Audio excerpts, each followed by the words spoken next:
On this episode of the Catholic Echo podcast from the Diocese of Youngstown, we're talking about social media with Bishop David Bonner, Megan Farrell, and Brianna Chrisman.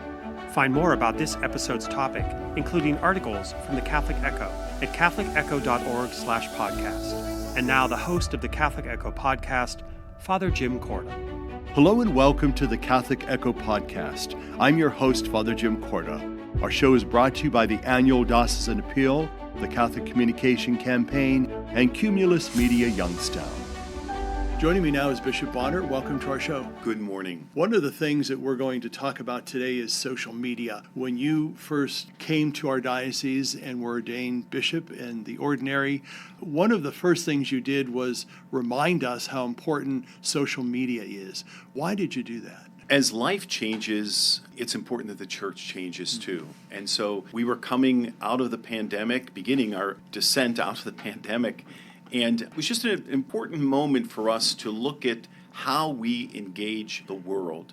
I believe that social media is really the new front door of the church. It's an opportunity to meet and greet, engage, inform our faithful. But it has to be done in a charitable and loving way. We know that social media can go both ways. It can be good, it can be bad. Hopefully, we are using it for the betterment of our community and for ourselves rather than the other. I'd like to go back to Vatican II, and that is the document we call in Latin Inter Mirifica, which is translated the wonderful gifts, the wonderful technologies. Why do you think back then in 1965 that the bishops of the church wanted to lift up the technologies that were really emerging, radio, television, newspaper, magazines, and now we have the internet? Why is it important for us to recall those gifts as blessings and as gifts from God, but also the right use of those gifts? What vision of those council fathers to think of such a document and to consider that whole reality and look at where we've come since then. I think it was just a wise moment for them, but I think they also recognize that the church needs to grow with the times, and we cannot sell ourselves short in the sense of our outreach to the faithful or to the world. And certainly communications, and I say this as a communications major from college, communication is a key to life. And it's a key to proclaiming the joy of the gospel as well. So it's another door, it's another avenue to make Christ real and present in our world. Let's pick up on that whole sense of evangelization, because I think that is probably what was behind the document itself. Evangelization, catechesis, using those gifts for the benefit of the church and the building up of God's kingdom. Let's go to that word evangelization. What exactly does it mean, and who are the evangelizers?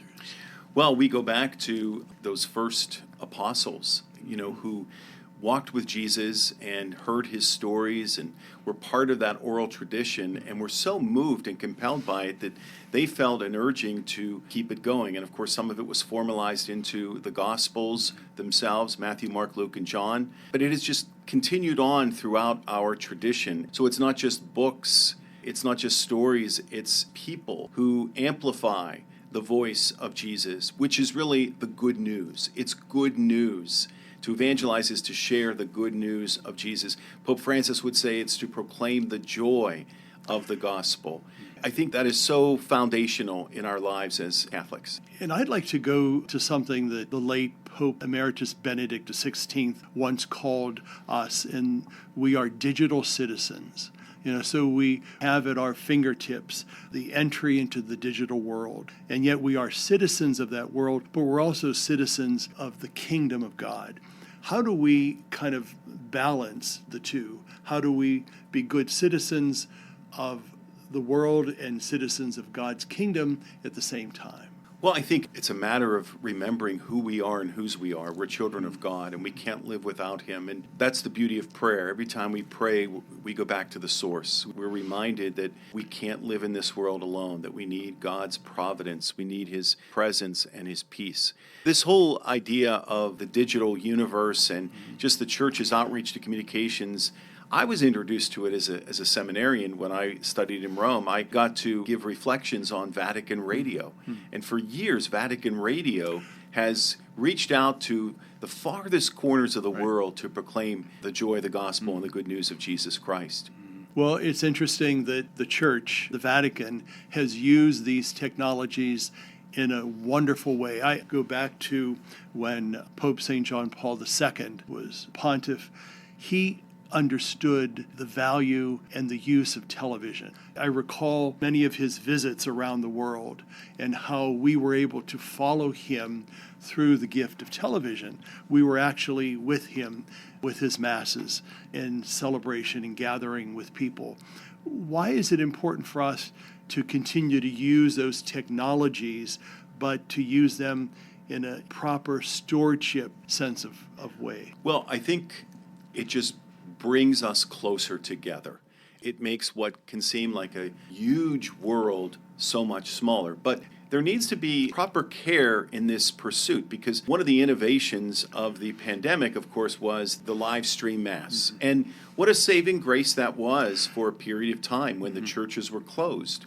But there's really, unless someone is sick or homebound, it doesn't fulfill one's obligation. And there's nothing quite like being there. I mean, our faith is meant to be lived and shared together, and we gather around the altar and we hear with our ears the word, and we receive on our tongues the presence of our Lord Jesus in the Eucharist, and we experience that sense of community, of being one with each other. So it needs to be balanced, and we need to make sure that it is not abused. And I certainly would totally agree with that, because that's why we call it the Mass for shut-ins. It is for those who cannot get out, those who are ill, those who are confined to their home. So we certainly encourage the folks that are with us to go to church, to attend their local parish, and to gather with that community around the altar of the Word and the Eucharist. I just want, in closing, for us to talk about, with social media, that sense of community versus isolation, because oftentimes when someone uses social media, they do it alone. And so there's that sense of isolation that's built in. How do we balance that, and how could we be more in tuned to not isolate ourselves, especially young people nowadays? That's an excellent point. I mean, how many times we go out to have a meal and a family of four sitting there at the table, they're not talking to each other, but they're looking at their phones, they're engaging in social media. I think this is a work in progress, and something that we really need to be more intentional about and more guarded about, because it is a slippery slope. It's a great wonder that we have this technology. We do need to be careful that we don't turn in on ourselves and manipulate it in a wrong way. And we would certainly encourage the folks that are with us to use social media in the proper way, the positive way, to build up one another, not to tear down one another. Stay with us. We'll be back in a moment.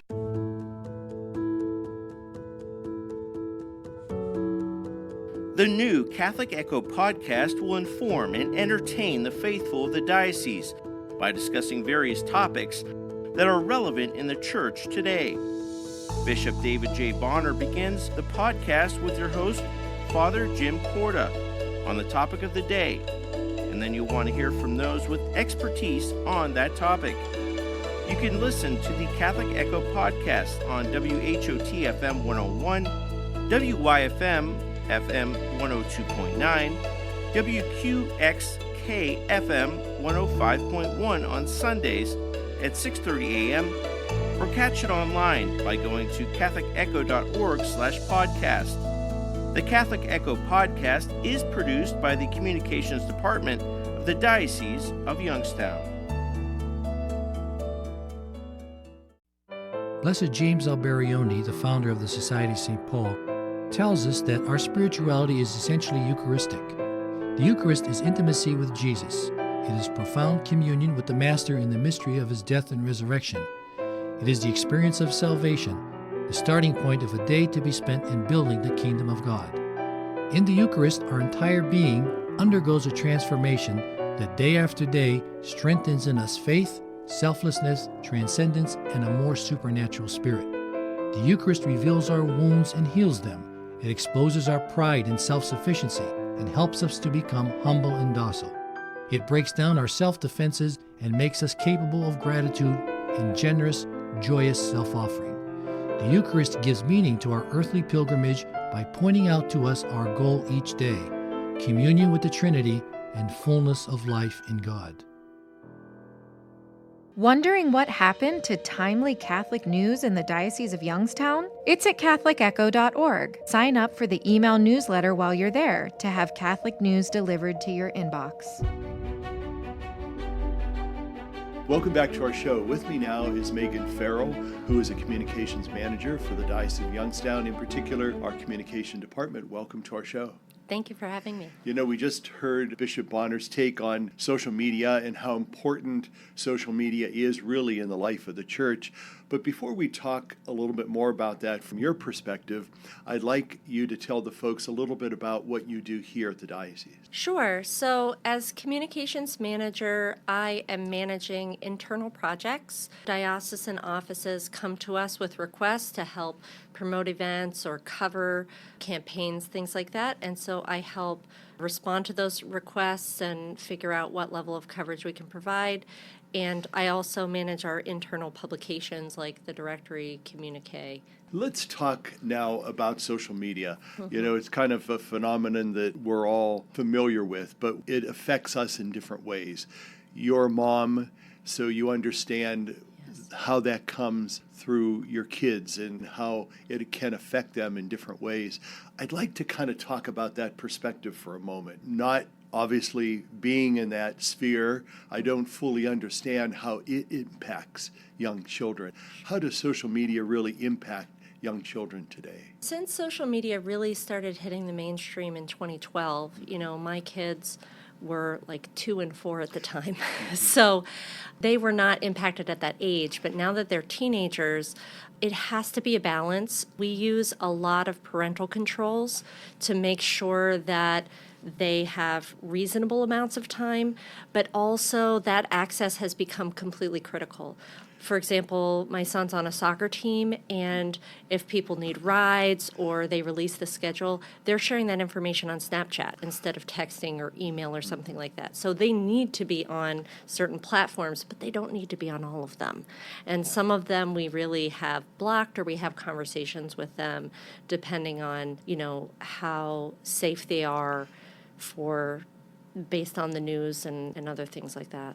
And I would think that as healthy-minded parents, you'd want to do that for your children. Yeah. And how can we as adults in general do that for young people? I think the biggest thing that my husband and I have realized is we have to model it. We set our own limits on our own social media.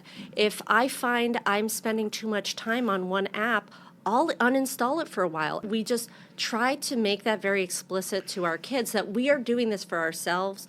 We don't charge our phones in our bedrooms. We make sure to do that in another area so we're not tempted to wake up in the middle of the night and start scrolling, doom scrolling as we call it, right? And talking to them about if they give us some information, well, what was your source for that? Oh, it was YouTube. Well, who on YouTube? Who do they work for? Where do they come from? So just, like I said, trying to model and know for ourselves what's safe and healthy, but just being even more vigilant for our children is really important. Let's talk about how the church uses social media. We know that the diocese uses a variety of platforms to get the word out and the message out. And that is a good thing. But of course, the church has to monitor that too, because it kind of opens itself to comments. So what exactly does the diocese do in the area of social media? How's that controlled in that format? Sure. So we have certain rules for how we monitor things, or moderating is often what it's called in social media. And moderated spaces are really important to keep from letting conversations delve into hate speech or really derogatory things. So there are comments, for example, that we will hide. There are sometimes we'll make a post and not allow comments, depending on if it's sensitive. But we do also try to be intentional about being transparent. So if something comes out that we didn't expect to be news, but all of a sudden somebody's reporting about it, we try to make sure that we are getting that information out as quickly as possible while still giving people time to, like if there's a death, for example, we want the family to know that first, but also we will then maybe release an obituary or a link to that or something so that people know what the truth is of the situation and not their speculation. Sure. One thing that social media is, it's interactive. So it's not only me communicating what I think and feel, but it's also listening to what someone else thinks and feels or how they react to that. That can be good or bad, depending on the topic. But also, it's an individual thing. So oftentimes, young people, I think, are more prone to isolation in the realm of social media than adults. Is that a true statement, or adults sometimes fall into that isolation as well? We're seeing that increasingly with adults, that there's larger and larger percentage of people who live alone, so they're not getting that face-to-face contact with people. But, in younger generations, it's going to be even higher percentages. And I think one of the things we try to emphasize is, especially as the church, is that incarnational nature. That love doesn't always have to be in person. We can have spiritual communion, but that physical communion is so important. And so sharing that with our children, and that's backed by science. It's backed by how our brain chemicals work. We feel those love chemicals more when we're in person with people. And so we joke about, there's a phrase in Gen Z called go touch grass. Like if you've spent too much time on a game, somebody will tell you go touch grass, meaning like go outside. Trying to use their language a little bit, but also hold them to our values, because those are true no matter who we are. What would you like to tell the folks that are with us, especially in the realm of how the church uses social media and how a healthy-minded Christian should use social media? I would encourage everyone, if you're on a social media platform, find your parish or find the diocese and like it, follow it. That does a lot for us.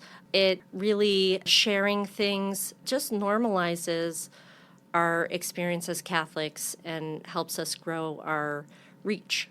And what are some things that we can do personally that kind of helps us retain that positivity when we go on any platform that involves social media? One of our rules is keep it short and sweet.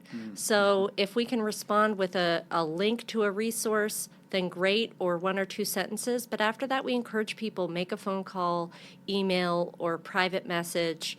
Don't keep the conversation online all the time, but also, reach out to people on an individual basis. And social media is great for that, keeping that connection with people even when they move. And one final quick thought to the parents that are with us about social media. Just keep the conversation open with your kids. Allow them to be honest with you without being judgmental, but also hold the boundaries and use the technology to hold those boundaries, because we do have those parental controls available now. Great words of wisdom. Stay with us. We'll be right back. Did you know that the Catholic Echo magazine is delivered 10 times per year to 52,000 Catholic households in northeastern Ohio? That's more than 150,000 people. And the Catholic Echo website, catholicecho.org, has been averaging 30,000 views per month since it launched in February 2023. Advertise your business, special event, or service with the Catholic Echo in print or online.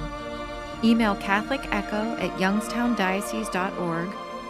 Advertising discounts are available for Catholic institutions as well as for businesses that commit to 5 or 10 issues in a year.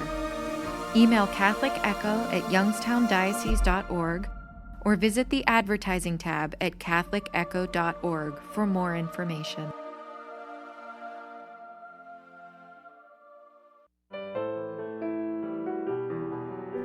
On December the 8th, 1854, in Paris, France, a woman by the name of Marie-Claire Bouliveau founded a community of religious whose purpose was adoration of Jesus in the Eucharist.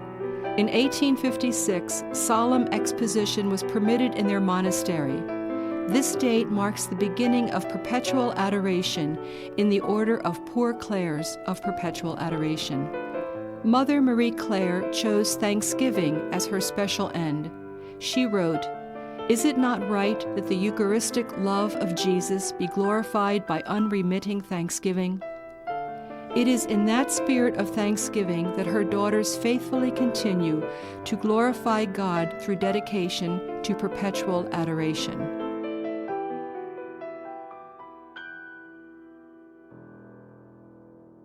Wondering what happened to timely Catholic news in the Diocese of Youngstown? It's at CatholicEcho.org. Sign up for the email newsletter while you're there to have Catholic news delivered to your inbox. Joining me is Brianna Chrisman, who is a social media coordinator, in particular for Catholic Charities here at the Diocese. Welcome to our show. Hello, thank you for having me. I know that you've been involved now with the social media platform for Catholic Charities, and what are some of the good things that you have seen us as a church use social media for, in particular for Catholic Charities? We use it a lot to try to recruit volunteers to help us at all of our locations. Items needed, we have Amazon wish list that we kind of try to share throughout the community to get donations, mostly pulling and trying to get help from the community to support everyone. Let's talk about that platform of Amazon getting people to donate. I'm not familiar with that, and I would imagine there's a lot of folks that are listening that aren't either familiar with that. So talk about that.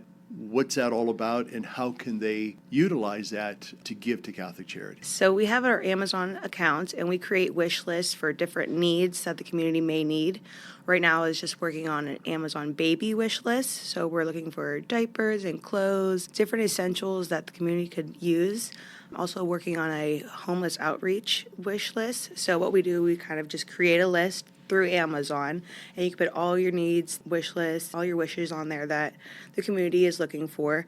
And we kind of just share it throughout the social media platforms and try and get as many donations as we can for that. Does someone have to actually have that app on their phone or on their device in order to donate? How does that work? You don't need to have the app. As long as you have an account, you can sign up and make a donation. All the donations will come to us, and then we'll disperse them throughout the locations as needed. Very good. Now, does that work for all of the different social media platforms through Amazon? Yes, we can share it through any of our platforms. Okay. And let's talk about some of those particular platforms. What are they, and how do they work? Okay, so we use Facebook, which is the best tool, best one out there that we use to reach our community.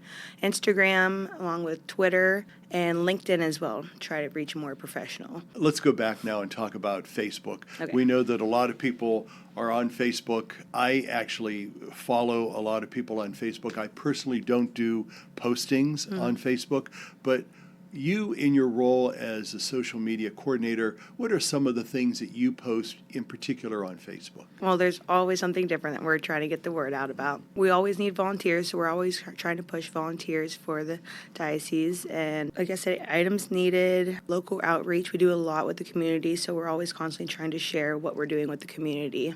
Do you work with parishes in particular on getting the word out, and also how parishes can get involved in the giving process? Yes, so I work with all the parishes. If they need something in particular, just send me over an email, and we kind of work together to help get whatever they need out to the public. Let's talk about spreading positivity. I think that's something that we as a diocese and as a church and as Christian people really want to ensure that we're doing that, because we know that social media platforms oftentimes are used for other things. But how, as the diocese, how is the church, how is Catholic Charities ensuring the positivity of social media? Well, we try to just always push positive things when we're posting on social media, even when we respond to people, always making sure it's positive and making sure they know that we're there if they need anything. Why is that important for us to stay positive? Because we know in kind of the complex world that we live in, that's not always possible. Yes. But how do you even personally stay positive in the work that you do? Being a positive person that I am, it's quite easy. We really just try to look at the bigger picture and try to help out as we can. So it's trying to stay positive for all those people that we are helping out just makes it that much easier, knowing that we're helping. Sure. Let's talk also about those social service agencies, because I think you work with them as well in getting some of the word out. In your experience with the social service agencies, what are some of the good things that you do that you enjoy doing in the area of social media? In the area of social media, I enjoy being able to push all of this information to the public, that we are helping people, that we are throwing events to help people. Really, everything I post is knowing that we get to work with the community and help out people in need. Let's go back to some of those other platforms. We talked about Facebook. Let's talk about Instagram. I'm certainly familiar with that myself. Do a lot of postings through Instagram. What are some of the things that you actually do put out on Instagram, and how do people respond to that? Well, Instagram is morely just like Facebook. They kind of go hand in hand with each other. So we post our daily updates, what we're doing in the community, what we're doing with the community. So it kind of goes hand in hand with Facebook. They get posted about the same thing.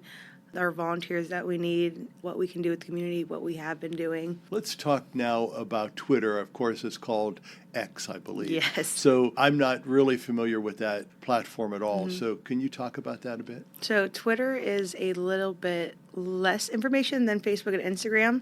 You can still post your pictures and little captions, but it's kind of more of a short briefing rather than Facebook. You know, you can post paragraphs if you wanted to. Twitter is kind of just short, sweet, and to the point. Okay. And the other you mentioned was LinkedIn. I'm somewhat familiar with that, but for the folks that aren't, how does that work? So that's more of a professional platform. So we get a lot of people that are advertising jobs or more of a business platform, where Facebook could be more social for friends and family, where you go to LinkedIn to connect with your professional. Let's go into that whole idea of how the diocese, in particular Catholic Charities, uses social media to get the word out. Why is it important for us to do that? I believe it's important for us to do that because that's a really solid way that we connect with the community. So it's making connections with the community and with all of our other agencies. It's kind of one direct way to all be linked together. And what are some of those other agencies that you work with in order to get the word out? Some of the other agencies, from Ashtabula, from Mahoning, Trumbull County, all of our different locations. And what, in closing, would you like to tell the folks that are with us about how they can best use these social media platforms for the good of the community? Just to always be looking out for what we're posting, what we may need. If you would ever like to help with anything, we're always posting what we're in need of. Better help the community as a whole. So just staying in tune every day, staying up to date with our latest updates. And one final thought about what you really like about your job. I love being a part of a community that is always helping. It really helps me to stay positive and know that I'm doing positive to our community. And thank you for being with us. For more information, go to catholicecho.org. The Catholic Echo podcast is a production of the Roman Catholic Diocese of Youngstown in cooperation with Cumulus Media Youngstown. I'm your host, Father Jim Corda. Have a blessed day, and may God be with you.